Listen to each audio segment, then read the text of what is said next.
Bonjour, cette vidéo est destinée à présenter les fonctionnalités de mon application. Donc pour débuter, ici on a la page de connexion où les utilisateurs cliquent sur ce bouton, pas ce bouton, je veux dire, bouton nouveau compte, peuvent créer un nouveau compte.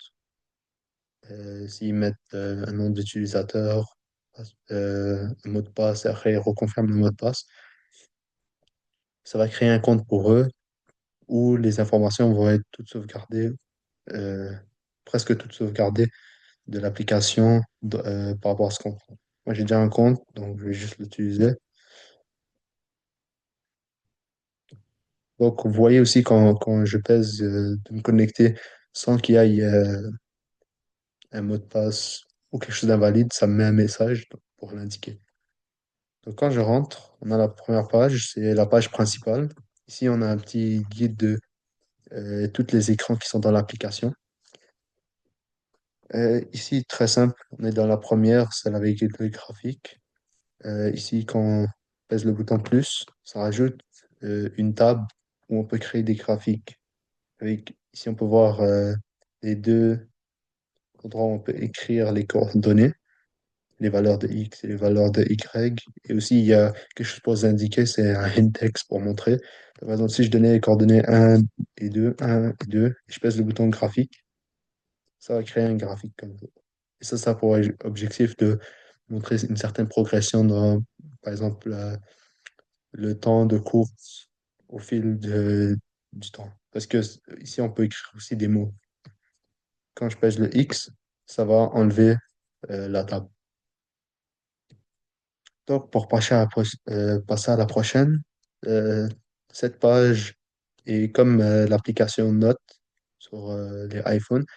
Donc, tu peux écrire le nom, disons, euh, premier entraînement. Et ici, je peux dire, euh, ça s'est bien passé.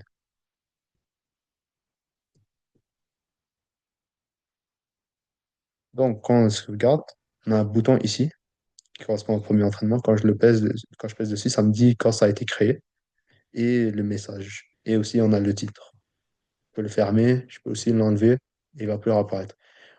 Et dans cet écran, si je me déconnecte de l'application et je reviens sur ce compte, tout ça va être sauvegardé, les notes. Même chose pour les deux prochains écrans qu'on va voir.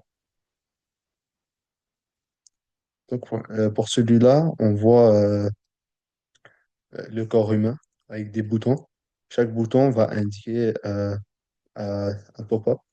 Quand on rajoute, on va voir une rangée où on peut mettre les sets, des exercices, les reps, combien de répétitions, le poids, l'intensité, et on peut l'enlever. Donc on peut mettre l'information et on peut la sauvegarder. Donc aussi, quand on pèse le bouton effacer, ça va tout enlever et on peut peser le bouton quitter qui va aussi sauvegarder tout ce qui a été mis ici.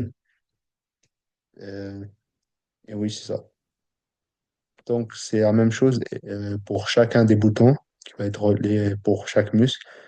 Ils sont tous séparés, donc l'information sauvegardée pour un pop-up ne va pas être interreliée à l'autre. Donc, pour le prochain et le dernier, vous avez ici une liste des tâches. Donc, ici, on a un bouton pour chaque jour de la semaine, aussi les boutons pour changer d'écran. Ils sont tout en bas. Donc, par exemple, si je pèse sur lundi, on a un pop-up. Quand je pèse sur plus, ça me donne une rangée.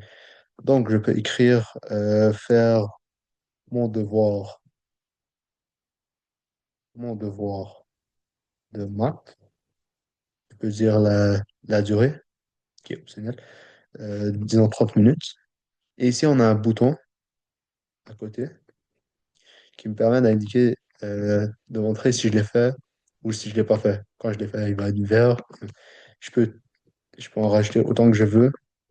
Et c'est un scroll view, donc je peux descendre et monter. C'est la même chose pour l'écran de notes. On peut créer à l'infini, juste il faut descendre ou monter et on peut les enlever. Pour les enlever, de façon très simple, poser un bouton, ça va tout enlever. Et quand on passe sauvegarder, ça va les sauvegarder. Par exemple, si je mets faire mon devoir, je sauvegarde, je reviens dessus, il est encore là. Si je quittais aussi et je revenais, ça allait faire la même chose. Donc ça, c'est mon application. Merci de m'avoir écouté.